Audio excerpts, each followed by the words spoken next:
You haven't missed anything. All we did was a recap.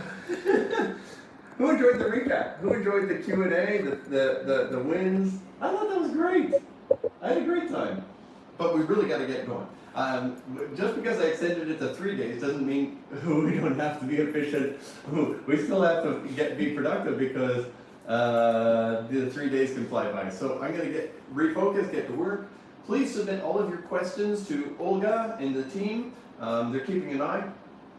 So let us know what your questions are going to be for later on, and then we'll do Q&A later. I'm having a cup of coffee. I'm Augustine's happy servant here, so I made some coffee for Augustine, and he admitted it. My coffee is amazing, right? Yeah. He admitted it. Good stuff, and he didn't drink it all, so I stole some during the break. Hey, salute! There we go. So we're going to get going now that I have some more coffee in my system. I'm going to be more brilliant. All right, ready to go? Ready to go. Who am I and who am I not? Let me just flip my screen over here. I think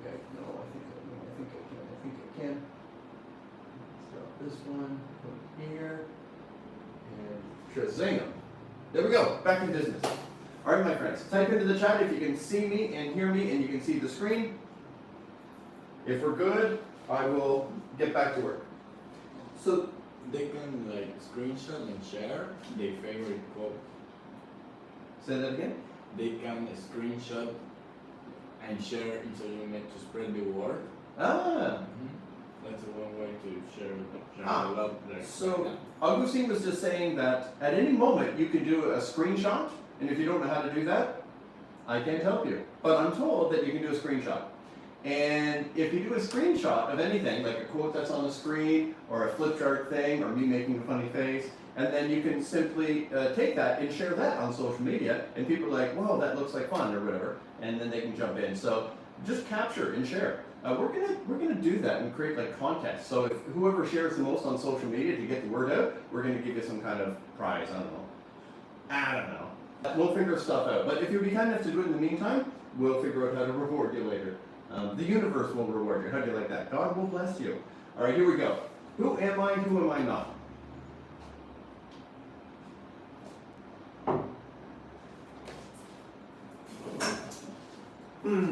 This morning, I went for my nice walk, and I stopped at Starbucks, and I stopped at Starbucks partially because they had a washroom, and I'd been walking for a while, and then I picked up some coffee grounds, and when I go to the Starbucks here on 5th, there's more than one, but this one Starbucks, there's a gathering of the kings of the town. So you can tell they're business people who sit there and they discuss economics for the town, and they're English speaking, they're bilingual, Spanish and English gentlemen. And it's like, this is an important meeting every single day at this one Starbucks. And I sit as close to them as possible, right? Because they'll talk about, oh, that condo is a great thing, they have great management, so I'm listening in, right? Learning the secrets of the town. It's a meeting of the minds. And I thought, it's cool. Who here would like to hang out with more connected, powerful, knowledgeable, godly people? Would that be good? The wisdom literature warns us, you become who you hang around. You hang around with angry people, you become angry. You hang around with lazy people, you become lazy. I remember the first time I hung around with people who were into fitness, and I was like, wait, you exercise? Like, I haven't exercised since I was a kid playing competitive sports. And they're like, yeah, we exercise as adults. I said, that's crazy. But then every day, I'd say, you want to hang out? They're like, well, I'm going to the gym. And I'm like, what's up with these weirdos? And then I realized, wait, I should go to the gym. So I became who I hung around, and that's continued. If our team could just keep an eye on the admissions, I see those things and I get distracted. Here we go. So this gathering of people. I want you to imagine that you and your 3 closest friends, can you imagine who they are? Write down 3 names. 3 people who you love dearly. People who are your friends. Friends and or family and or business associates. Write down 3 names, please. Go ahead, do that right away. 3 names. And I want you to imagine that you and those 3, so the 4 of you, meet And let's pretend you meet in a coffee shop. And some of you would say, well, we can't meet in a coffee shop, we live in different countries. Oh, lighten up, this is a spiritual thing, make crap up. So let's pretend you can meet at a cafe, you and those 3 people. And I want you to imagine that the 4 of you ask the question, what would you like to do this upcoming weekend? And I want you to imagine that all 4 of you are available, okay? What do you want to do this weekend? Next weekend, let's say. And you're all available, you all have freedom to be able to travel. Let's assume that. You're free to do whatever you want. You and those 4 people, I want you to write down the kinds of things the 4 of you might think about doing. Go ahead and write down. Write down, we might go to a movie, we might go to a cafe, we might go to a spa, we might go to a sporting event, we might go take in a show, whatever, whatever. Meditate together, whatever you write. So write down, what would these 4 people do? Go ahead and do this exercise. So you've written the names of 3 people who are closest to you. You then have an imaginary meeting with them, and the 4 of you ask, what do you want to do next weekend? And these are the ideas that come up. So go ahead and write them down. Now do me a favor, type into the chat the kinds of things that you and your friends might come up with. Just type it into the chat. I can see the chat here. Thank you, by the way, Augustine. It's nice and big and everything. Augustine's amazing. He's not just cute and lovable. That's the easy part. He's lovable and cute and all that kind of stuff. And just because he's cute and fashionable doesn't mean he's not straight. Because he and I were out the other day and people thought we were a couple. And we're not. We're both straight. We're just fabulous. All right, so meditation, a girls' weekend, hiking. Beautiful. Keep it going. What? There's more than 2 people in the group. Keep going. Breath work, right? Hiking, fishing, camping, coffee shop, movie, art gallery in Vancouver, go to dinner, weekend trip to an all-inclusive resort. Who is that? I want to hang out with you. Wanda. Wanda, you rock. Go to a festival, go out to eat, party at a home, in a sister chat. I'm only interested in sister chats.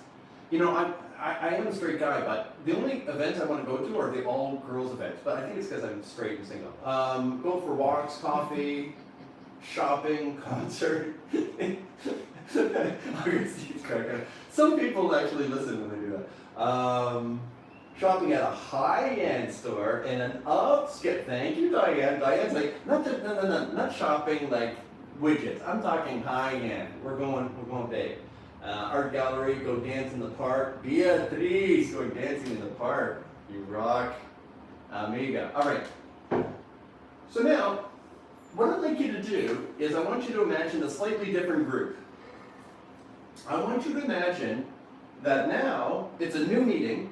It's you in the same cafe, but the 3 friends you're hanging out with are Elon Musk, Warren Buffett, and Bill Gates. And you might say, I don't like them. Oh, get over yourself. Just play along with me. So you're hanging out with those 3, and I want you to imagine that you have as much money as them. You liking this conversation so far? So now you're in a cafe, and you're hanging out with Elon Musk, Warren Buffett, Bill Gates, and you have just as much money as them, or Jeff Bezos or whatever, interchangeably. You get the idea. Super rich humans. And the 4 of you are sitting in the cafe, and now the question is, what would you like to do next weekend? Now type into the chat the kind of stuff that you 4 might come up with. F1 race in Spain. There you go. Launch in Amalfi Coast. Lunch in Amalfi Coast, sorry. I'm cute, but I still have dyslexia sometimes. Okay. You and me and Diane hit up Chanel. All right, fly to Bali, go on a cruise, skiing in the Alps, luxury cruise, go to a charity event. Beautiful. Feed the starving, thank you. Spend $1 billion, how to spend $1 billion in a week. Who spends $1 billion first wins. Create space where we can talk about endeavors, funding for a school. Okay. Now, would you agree then that the visions would change based on who you see yourself as and who you see your friends as? Did you see that? Put up your hand if you get it. When the who in how powerful we are changed, the idea has changed, right? Yeah.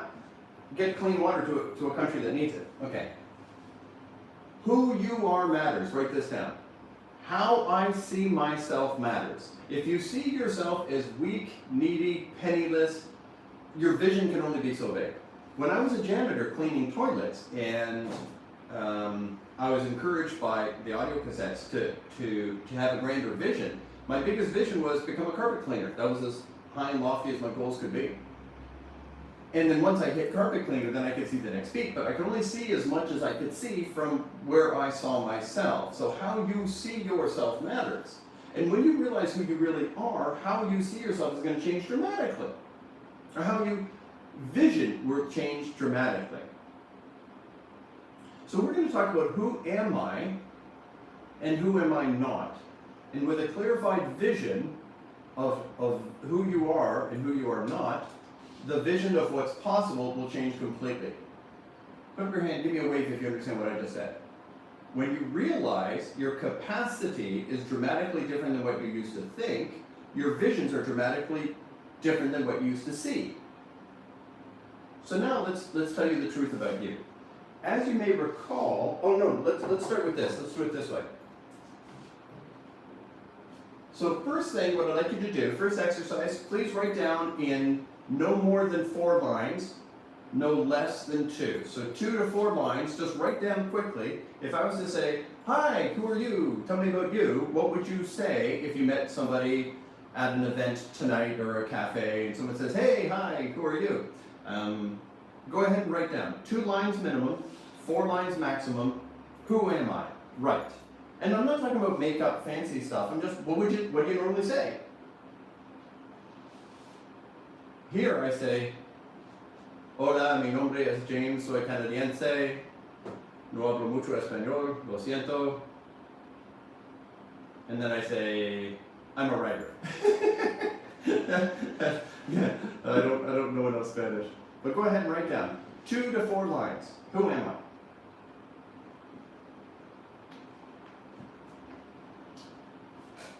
You on YouTube, by the way, you can play along too. And I strongly suggest you grab a ticket and get in here and get to meet all these cool folks. Because they're really sexy and cool and fun and smart. Just saying.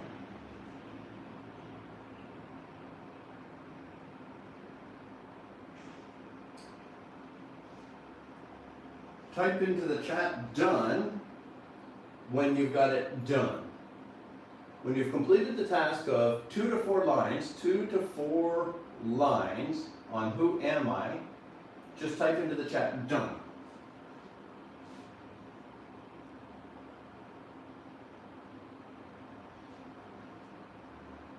Okay, 4 people are done. Go ahead, go ahead. How would you introduce yourself? You're walking the dog, if you have a dog. Your dog's name is Fido. They say, oh, you're Fido's mom. Who are you? Tell me about you. In my neighborhood, we knew each other by the names of their dogs. Who's ever been in that situation? Oh, you're Fufu's mommy. You're Fufu's daddy. It's like, yeah, and I have my own name. Done, done, done. Oh, Arlene typed something in. I like this. Let's get it. I'm a spiritual being having a human experience, a loving daughter, and a world-traveled singer, and an auntie. Woo! Arlie. Bam! Love it, love it, love it. And Arlie, you're in, is it New Orleans? New Orleans? Talk about a place for some incredible music. Jennifer, I'm a creative professional and a light bringer, eternal optimist. Wow, cool. Now, if you say some of these spiritual things to people, they're going to, what kind of a whack job woo-woo freak are you? You know, normally we're like, I'm a butcher, I'm a baker, I'm a candlestick maker, I'm a doctor, dentist, lawyer. So great. So you've written something, and hopefully what you wrote down is what you normally say. That's what I was asking for, not the eternal spiritual truth. I was just asking, how do you introduce yourself? So, now I can stop drinking it. No. So, let me ask you this. If I gave you more time, could you keep writing? Yes or no?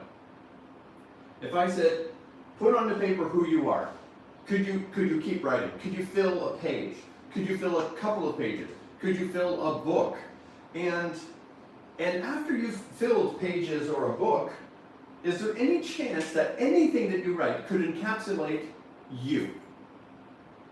There is no way to encapsulate the fullness of who you are and who I am by a series of words. And words, in this sense, are weak, and language is limited.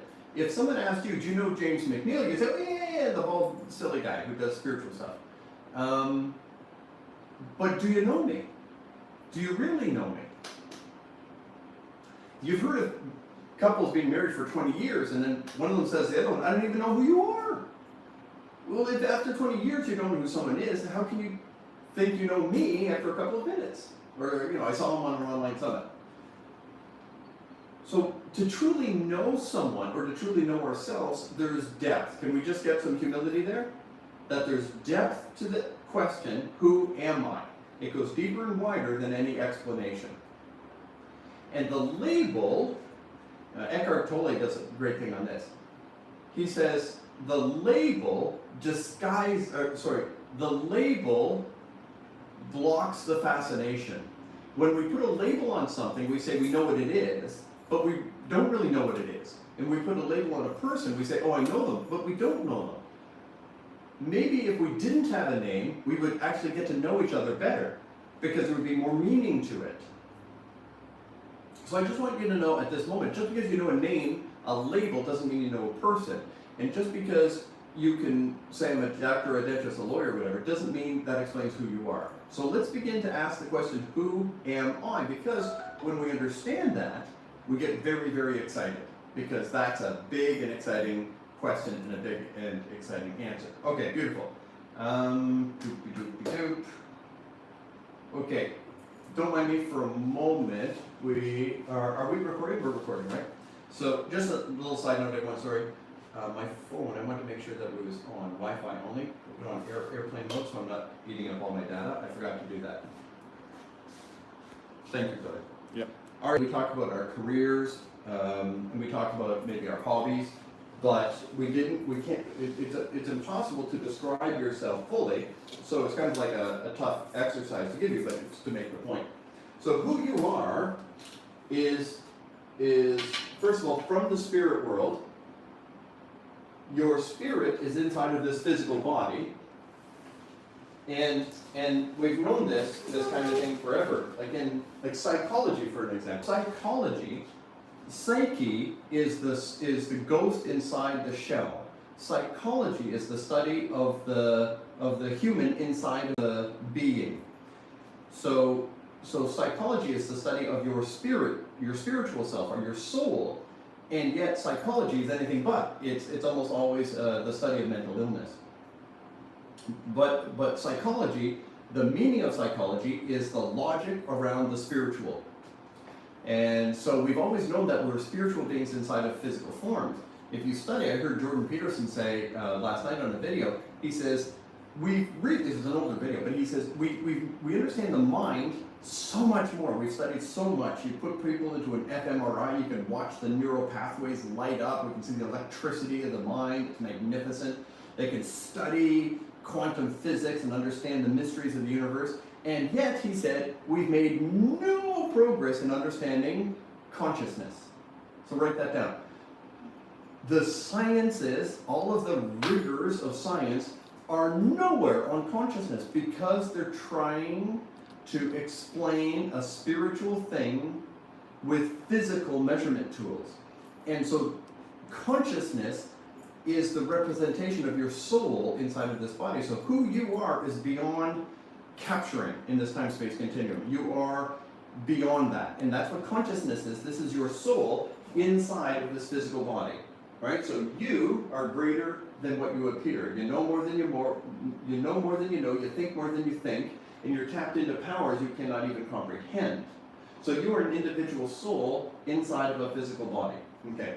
So when we understand that we're spiritual beings, first and foremost, having a human experience, I think it was Wayne Dyer who said, I'm not a physical person I'm not I'm not a physical person having a spiritual experience. I'm a spiritual being having a physical experience. We understand that the spirit is who I am first, foremost, and eternal. Once we do that, it's like, wow, okay, let me begin to wrap my head around who am I and who am I really, and then who am I not. So we're going to create some clarity now as we move forward into who am I not. So, is we good? Give me signs of life. Did I lose you? Still love me? I love you. Okay, here we go. So then, the next thing I want you to do is understand what is self-esteem. Self-esteem is quite different than what most people think. Most people think self-esteem means thinking better of yourself, or how do you value yourself. And so I want to create some clarity. What is self-esteem and what is it really? So self-esteem is one of two questions. We're going to clarify them now, and then you'll understand that one way to look at it is egoic, the other way to look at it is spiritual. So let's go. Self-esteem. Self-esteem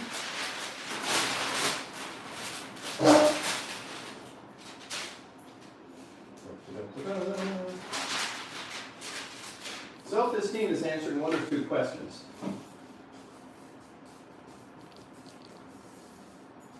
Is either answering the question, what's this one? How valuable am I? Or it's asking the question,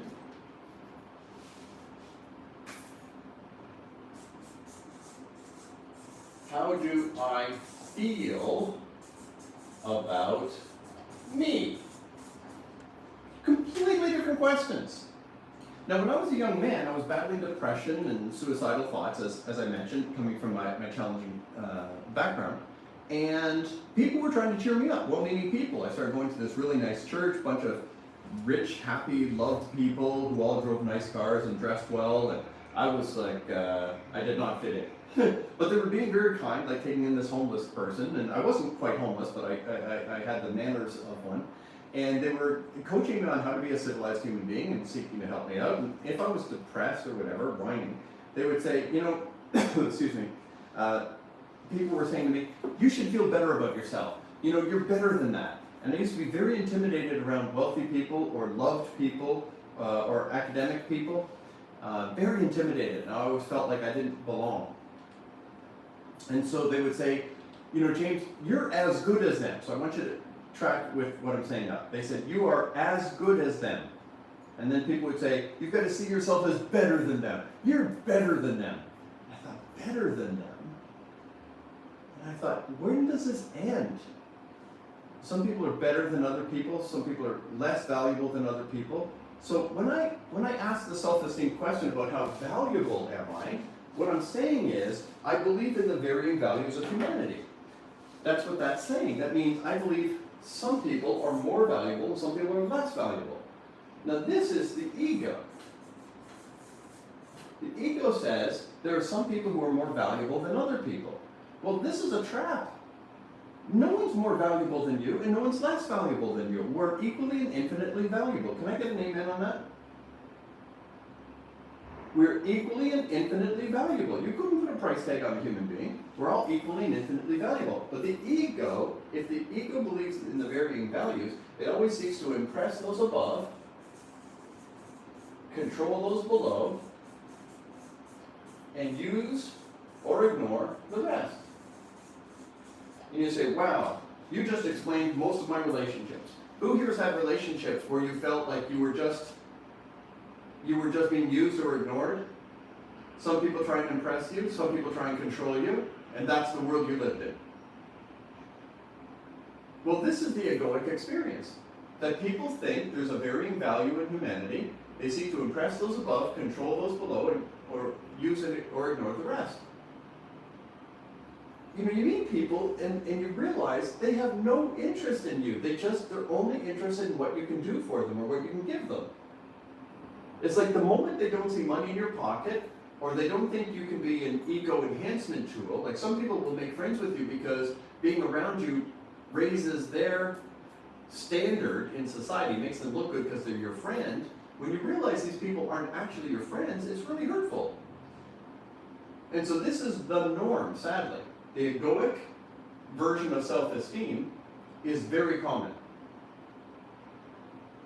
And so some people you might have, first they try to impress you because they see you as above, and then as you partner with them and you try and be a blessing in their life, and so on, you're kind, you're humble, you're helpful, and then all of a sudden they see themselves as above you. Now they use or ignore you, or then they go to control you. It's like, why did that change? I'm the same me. Put up your hand if you understand what I'm saying, that people can just treat you like crap.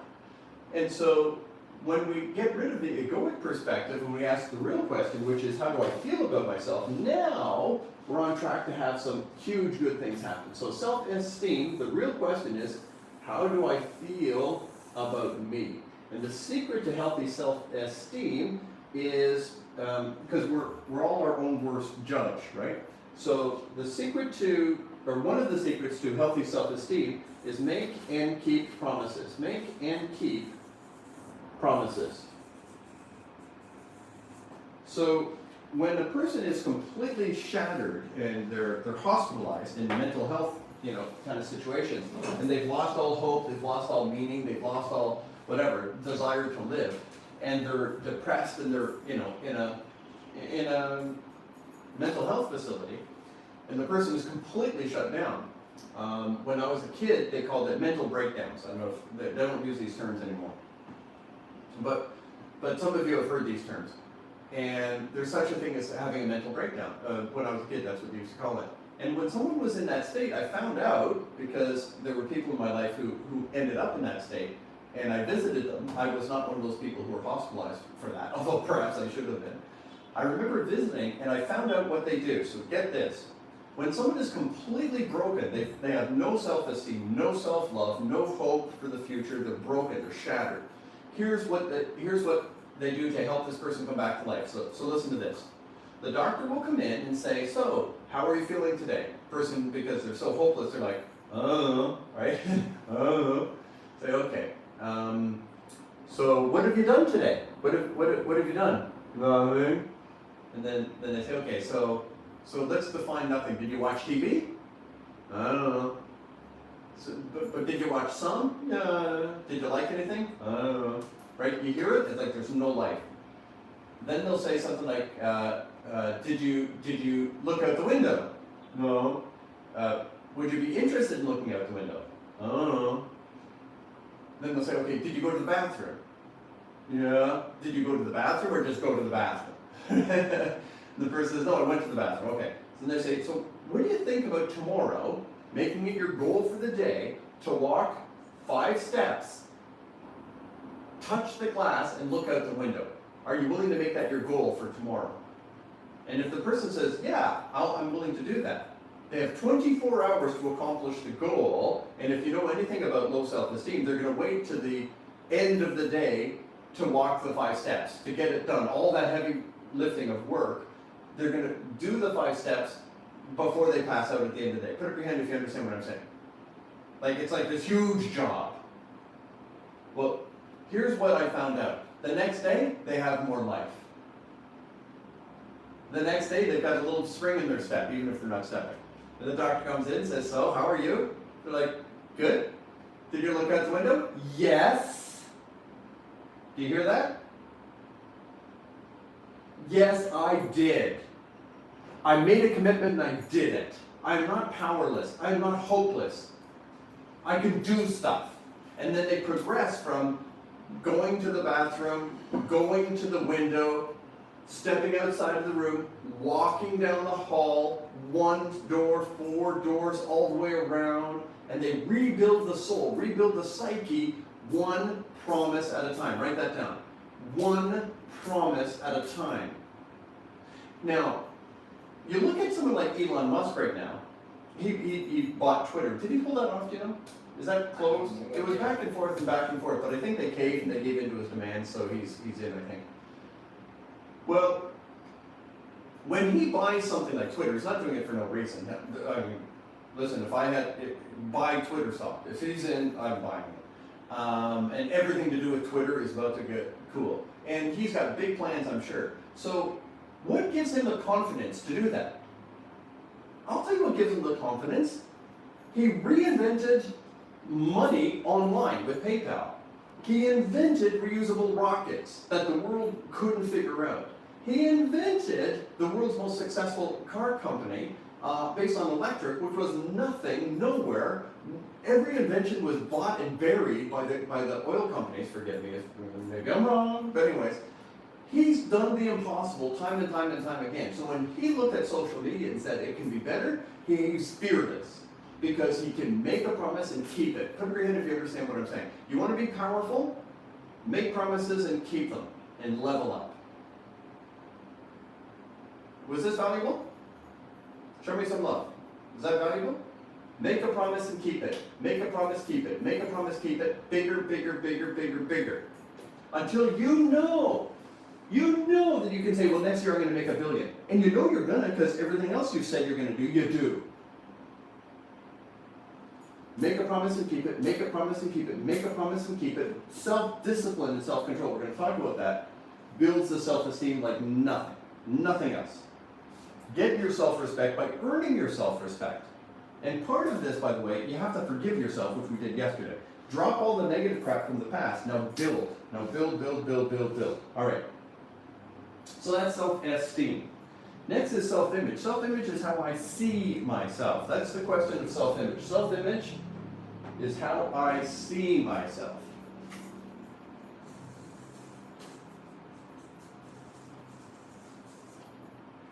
Self-image asks the question,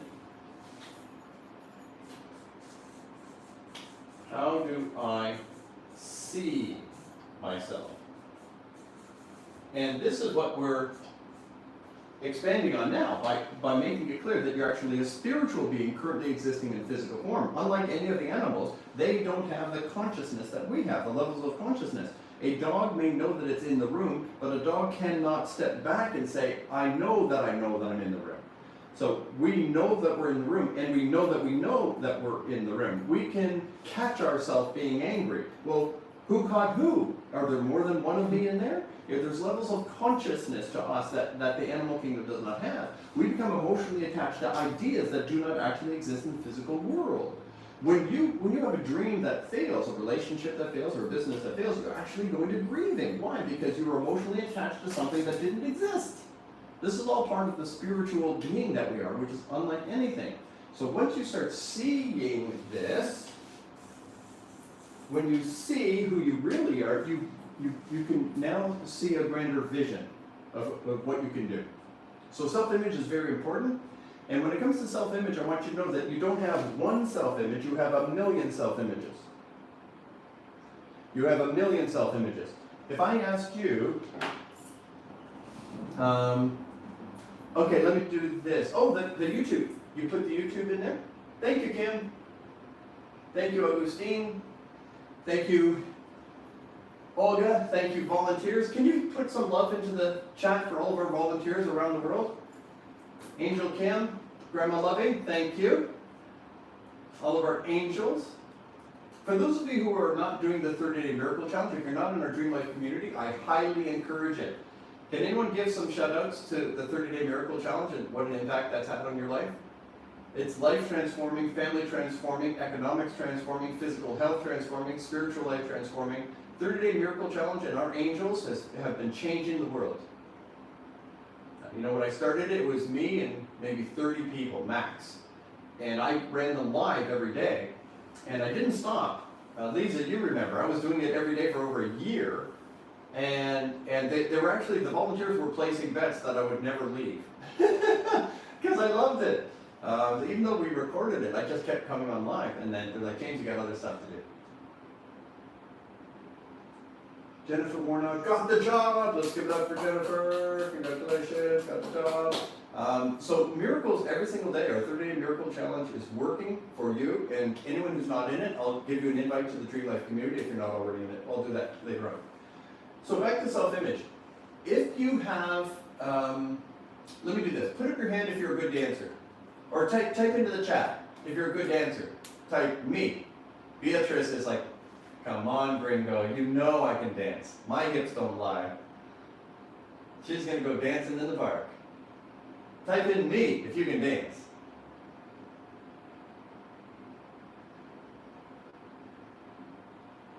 I move like I want to.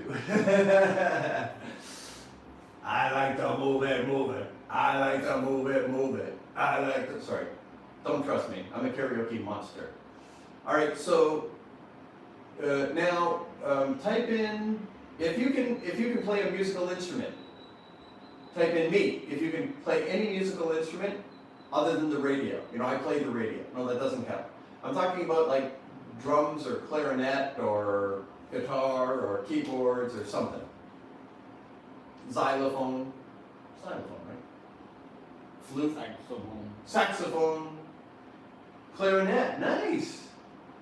Piano and flute, hey, hey. Castanets, hey, I love it. All right, tambourine, nice. So, type in if you're good at mathematics, 4 plus 4. Type in me if you're good at math. No one's good at math? You're going to be a billionaire, get good at math. There we go, not lots. Now, please type into the chat any other skill that you have, anything else you're good at, whether it's music or dancing or learning languages. Type in anything that you're good at. Are you good at making friends? Are you good at drinking coffee? Are you good at making? Are you a good chef? Are you good at drinking beer faster than anybody else? Are you good at, I don't know, what else? Computers. You're good at typing, you're a fast typer. You're good languages. Look at that. Let's give each other a hand. This is pretty cool stuff. We got a lot of skills going on here. Selling, cooking, communication. Look at that. Cake design, writing, making friends, cleaning. Oh, I'm good at cleaning. Listen, if you want something clean, give it to me. I don't do carpet cleaning anymore. I would charge a lot more now. But if I cleaned your carpet, it would look so beautiful you'd never want to step on it. We actually had companies that once I cleaned their carpet, they wouldn't let anyone else clean them. But the problem was the staff wouldn't want to step on the carpet. They'd walk in, they'd see it, it was so beautiful, no one wanted to step on the carpet. I knew how to do my job. So you want to get good at whatever you're going to get good at. So here's what I want you to know. You ready? Ready for the mic drop? Everything you just said, you made up. It's all BS. Now, it's true now, but you made it up first. We've studied, not I, but people have studied the child prodigies. You know those kids who are concert violinists by the age of 5 and stuff? And they studied, they said, well, they must have come from a musical family, right? Musical, violinist at the age of 5. And they found, nope, not a musical family. And they said, but the parents, exposed them to good music. Nope. They must have sent them to a good school. Nope. They're like, well, how did it happen? They're like, we have no idea. Kid found a fiddle and started playing it. We have no idea how it happened. And so when we study the child prodigies, here's what we've learned. Please write this down. Belief precedes evidence 100% of the time. Belief precedes evidence 100% of the time, which means you believe first, you prove it second. So if you suck at something, it was your decision. If you rock at something, it was your decision. You make crap up and then you prove it. And that's one of the powers of the non-conscious mind. That's why we're going to be doing mental mastery in a little bit today, because you can program yourself for success. You can program yourself for failure. You program yourself to be a great dancer. You program yourself for anything. I remember when I was a kid, my mom said, Jimmy, you could probably be a good dancer. You have a good sense of rhythm. She said, more than the other kids, you have a good sense of rhythm.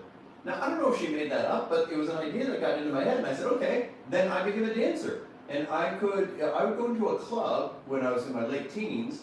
If I walked into a bar and there was a dance contest, however much money they offered, I'd be walking out to cash. I was that good. I was like, put me on the dance floor and just shut up and give me the money. I was a monster on the dance floor. Then, because my mom told me I had a good sense of rhythm, someone said, do you play the drums? I said, no, but I can. I bought a set of drums. No one showed me how to set them up. No one showed me how to do it. I watched an MTV video to see where the guy was hitting things. 1 week later, I played my first concert. 1 week later, with no training, no practice. It was a pool party. I played my first concert a week later. Why? Because I just believed. Put up your hand if this is exciting. You can believe your way into just about anything. Belief precedes evidence 100% of the time. So everything you suck at, you decided that. Everything you rock at, you decided that. 100% of the time. So your self-images, how you see yourself, is all made up. Now you can justify it. You can say, oh, I'm horrible at math, just ask my math teacher. No. I'm not going to fall for it. We know that's not the truth. You chose to suck at math, then you sucked at math, and now your math teacher can back it up.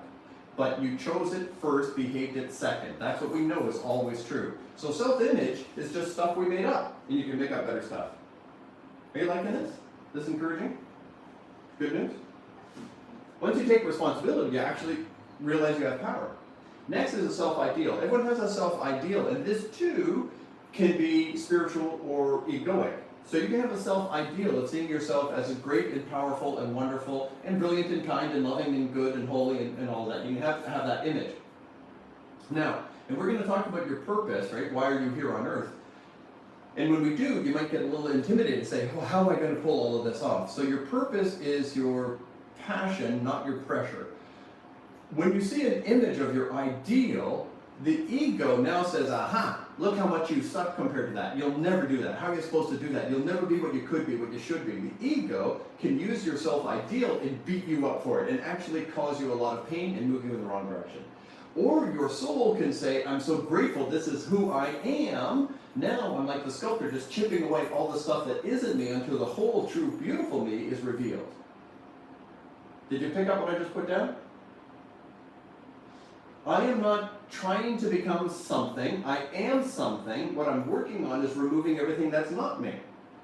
So the self-ideal is very positive in the eyes of the soul and very paralyzing in the eyes of the ego. So having a beautiful self-ideal is great. Just make sure it's your soul celebrating it with gratitude rather than your ego beating you up for how much you're not displaying your highest and best self. Next is self-projection, which is how I want the world to see me.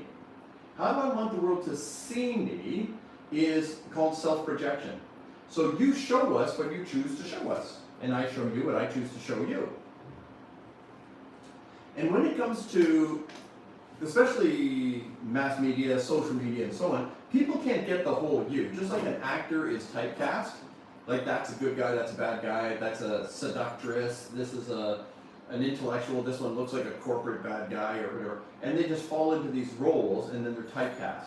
Well, in the same way, people typecast us. They see us as one identity and that's it. So they don't get to see our whole personhood. So self-projection says, this is the identity I want people to see. So you could be the cool person, the tough person, you could be the shy person, you could be the funny person, you could be the sexy person, you could be the scary person. You can choose, right? And there's certain archetypes, and you can study this, that you can actually opt in, consciously or unconsciously, to an archetype and you portray that to the world. So self-projection is something you've chosen to make the world see. So I'm going to tell you my self-projection story. So as a child, I was in a challenging situation. My home situation wasn't perfect, and loving good people, everyone doing their best, but it was not perfect, and neither was yours. And I have attention deficit hyperactivity disorder, dyslexia, obsessive compulsive disorder, post-traumatic stress disorder, so I had some challenges. And as a child, I found myself in a bad situation. I'm not going to get into the details, but I remember that whenever something bad would happen, my mom, especially when I was very young, would come and hug me and kind of patch me up. As I mentioned, I suffered violence a lot as a child. And so my mom would like coddle me and like, love on me and tell me, I'm going to be okay and whatever, be nice. And so for me, that was what I thought love was. Love was when mom would patch me up. So the only way I could get love is to be broken so I could get patched up. So I became a victim. I became a whiner. I was always broken. I was always hurting myself. I was always getting hurt. I was always, getting beat up. I was always having horrible things happen to me in hopes that mom would do that thing where I felt loved, because we all want love. So I became a complete crybaby victim, which didn't serve me very well, but it was the best self-projection I could come up with to survive. Then, as I became a man, and well, first of all with hockey, I was a good hockey player, and then when I became a speaker, people said, hey, you're whatever, impressive, people were saying nice things. Then I thought, oh, I'm not a victim anymore, I'm not a crybaby anymore, now I'm a powerful man, I'm smart, and I'm whatever. I'm to be respected, and so my next self-projection was I'm impressive, and maybe a little intimidating. And fortunately for me, God loves me and humbled me, and I found that that didn't work for me. But that was a journey of self-projection, and now I'm very clear what I desire, and you can tell me how I'm doing. I'm very clear on what I want people to experience when they experience me, and that is this. I want everyone to feel in my presence, I want you to feel accepted, respected, and loved, and safe. I want everyone to always feel that way, that you're safe, you're respected, you're loved. How am I doing? Do you feel that I'm giving you acceptance, respect, and love, and service, hopefully, in business, right? Well, that is a choice of how I want the world to experience me. And you make choices how you want the world to experience you. Does that make sense? So you're choosing how you want the world to experience you. So I'm asking you to become very conscious of the projection that you've chosen. And people ask me, recently someone asked me, how do you travel the world safely? You're never afraid of being mugged or robbed or whatever. Because some countries I go to, I'm a foot taller than everyone. I'm only 6 feet, but that's tall in a lot of places. And being pasty white, Scottish like I am, like Scottish Canadian, so I can stand out. And people say, wow, how do you not get robbed and so on? And I'm like, well, here's my projection when I'm traveling. I'm polite and forgettable. I'm completely forgettable. I'm polite and forgettable. I don't wear fancy jewelry. I wear my cool energetic jewelry, and I'm polite, and then people forget me. I don't seek to be interesting. I don't seek to be impressive. I don't seek to be powerful. I seek to be polite and not that interesting. And that way, when I'm traveling, no one thinks about robbing me. You know, my son was traveling with me once. He says, Dad, I'm scared. People might attack us. And I said, son, you just want to be the person no one wants to kill. You want to be polite and not interesting. And so we can choose our self-projection, and I want you to be mindful of that. Good and good. And I hope that you choose to be love and light. That's the projection I'm suggesting. All right. Now, I'm going to be taking a break soon. I can feel it coming. So I'm going to get into this, and we'll explain it after the break. But let me now walk through your spiritual anatomy. I've told you you're a spiritual being currently existing in physical form. Let's walk through it now. So who you are is your soul. You're not a person who has a soul. You are a soul that temporarily has a body. So your soul is who you are. You are a spiritual being. You're a creative and compassionate spiritual being currently existing in physical form. Your spiritual anatomy, just like your physical anatomy, has parts. So your soul has some parts, and I'm going to explain them now. So your soul, part number one, has a mind. Just like my body has an arm, and my arm has a hand, your soul has a mind. It's part of your spiritual anatomy. Your mind pervades your body. It's not exclusive to your brain. Your mind uses your brain to think consciously. Okay, I'll say that again. Your mind is part of your spiritual anatomy. It pervades your body, and it uses your brain when it thinks consciously. There's levels of consciousness, which we're going to do a little bit later. But please know this, that your mind uses your brain. Your brain doesn't think. Your brain is used to think. Einstein's brain is still on the planet. It's not doing much anymore because his mind has left the brain. But when your mind uses your brain, it's incredibly useful. So you are a soul, you have a mind, and you have a spirit.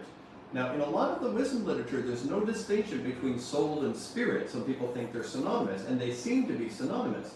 And in the wisdom literature of Judaism, it says, love the Lord your God with all your heart, with all your soul, with all your strength, and with all your mind. And it leaves out the spirit. And so people, in many of the different wisdom literatures and spiritual traditions, they call the soul and the spirit the same. But then within wisdom literature, it says right down to the division, the division of soul and spirit, which means they are distinct. So after great research and prayer and meditation, I got the download that the distinction is this: your spirit is your connective tool. It's like your Wi-Fi. It's through your spirit that you connect to divine love. It's through your spirit that you connect to all living things. And if you want to move forward into the law of attraction, it is through your spirit that you pulsate out all that you seek to attract. So you're sending out love, and you're attracting back to yourself what you most resonate with. So your spirit is your spiritual Wi-Fi. It's how you connect vertically and horizontally. Beautiful. So you have a soul. Your soul has a mind and a spirit and a heart. Now your heart is extremely important. Please write this down. The heart is the most important thing. In the wisdom literature it says, above all else guard your heart, for from it come the eventualities of life. We're going to talk about that more today. So your heart is incredibly important. You can see the lines coming down from the spirit world, hitting dead center in your heart, and then exploding out into the horizontal. So the heart is the epicenter of who you are. This is very, very important. And then you have a body. And so the body is the most temporary and the most vulnerable of the bunch. And we're just going to say our DreamLife Pledge again together so that we can lock in. So the DreamLife Pledge is just, it's a set of words that we say daily to remind ourselves of our truth, and that is that we are a creative and compassionate spiritual being currently existing in physical form, infinitely valuable, exquisitely unique, perfect in my personhood. And then we say my natural state is in euphoric connection to source love, divine love, God if you will, and in loving connection to all living things. So we're going to say it together. So I'm going to ask you, if you're in a place that you can say it out loud, do it with me. We're going to read the DreamLife Pledge together. You don't have to unmute yourself, but you can say it in your own room. So here we go with the DreamLife Pledge, starting with I am in 1, 2, 3. I am a creative and compassionate spiritual being, currently existing in physical form. I am infinitely valuable, exquisitely unique, and perfect in my personhood. My natural state is in euphoric connection to source love and loving connection to all living things. Amen. The other thing that we often tag onto this, and I'll probably change my slides, is to remind you that everything is perfect and everything is improving. That single mantra, if you will just say that all day, every day, everything is perfect and everything is improving, and figure out what that means to you, really get to the meaning of that. And then I encourage you to follow it up with the question that can change the world. And if you will ask this question all day, every day, how can I best bring love into this moment? You're going to change your life and change this world. Everything is perfect. Everything is improving. How do I best bring love into this moment? You're a world changer. Next, when we come back from the break, we're going to jump into the topic of ego. And you're going to find out that your ego is not your amigo. We're going to find out what it is, where it came from, how to identify it, and how to manage your life. Who's been blessed so far? I'm going to put you on screen. Let me see you. How you doing, my friends? Are you good? Has this been a blessing? Yes, yes, yes? Okay. So let's take another 10, and then we're going to come back. We're going to address this ego thing. We'll take it as far as we can, then we're going to take lunch. So we're getting 2 breaks this morning, and then we'll have another break this afternoon. All right. Love, joy, and peace. Take 10 minutes. Take care of your body. Maybe review your notes. Do what you got to do. I'll see you in 10 minutes. Love, joy, peace.